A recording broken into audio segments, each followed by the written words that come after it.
Hi, this is Abbas Murthy and welcome back to another episode of Abbas in Hostel.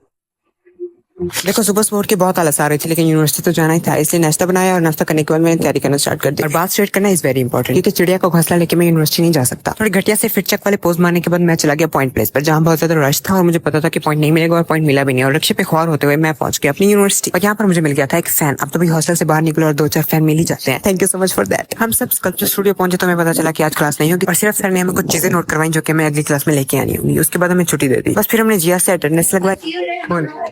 बस फिर उसके बाद हम लोग निकल गए हेरिटेज की तरफ, जहाँ पर हम लोगों ने पेट पूजा की, और वहां से वापसी पर हमें ये दोनों मिल गए। काफी देर तक इनसे बातें की और फिर ये अपनी स्कूटी भगाकर डिपार्टमेंट की तरफ चली गई, और हम भी इनके पीछे पीछे डिपार्टमेंट की तरफ आ गए, जहाँ पर मुझे मिल गई ma'am. She was so nice. इनसे बैठ के मैंने काफी घंटों तक बातें की। यहाँ हनीका महम को अपनी स्कूटी पर सैर करवाने के लिए लेके जा रही थी। लग गया तो मैंने भी स्कूटी की एक राइड ले ही ली। फिर हमने सोचा चलो अब घर ही चलते हैं। यहाँ अरहम को अपनी बाइक ही नहीं मिल रही थी, खैर बाइक मिल गई और अरहम ने मुझे मेरे हॉस्टल के सामने ड्रॉप कर दिया, और हॉस्टल में आके मैंने मुंह धोया। उसके बाद मैंने खाना बनाना स्टार्ट कर दिया। भाई मेरे खानदान वाले तरसते हैं मेरे हाथ के पराठे खाने के लिए, इतने अच्छे पराठे बनाता हूँ मैं। खैर पराठे बनाने के बाद मैंने अपने लिए चाय बनाई और मैं जाहिलों की तरह खाने के लिए बैठ गया था, क्योंकि मुझे शदीद किस्म की भूख लगी हुई थी। खाना खाने के बाद मैं अपने डीएम चेक कर रहा था। मुझे एक लड़की ने मुझे कैप्चर करके भेजा हुआ था कि मैंने आपको यूनिवर्सिटी में देखा था। भाई तुम आ जाती मिलने के लिए। भाई बहालपुर में मेरे साथ इतने ज्यादा फैन मोमेंट्स हुए कि अब मुझे सेलिब्रिटी वाली फीलिंग्स आती हैं। यहाँ पर मैं अपनी असाइनमेंट बना रहा था, जिसके बाद मैंने अपने इर्द गिर्द बहुत ज्यादा गंद कर दिया था। उस गंद को साफ करने के बाद मैं हेडफोन लगा के सो गया था। आज के लिए इतना ही, बाकी की बकवास सब ले लो।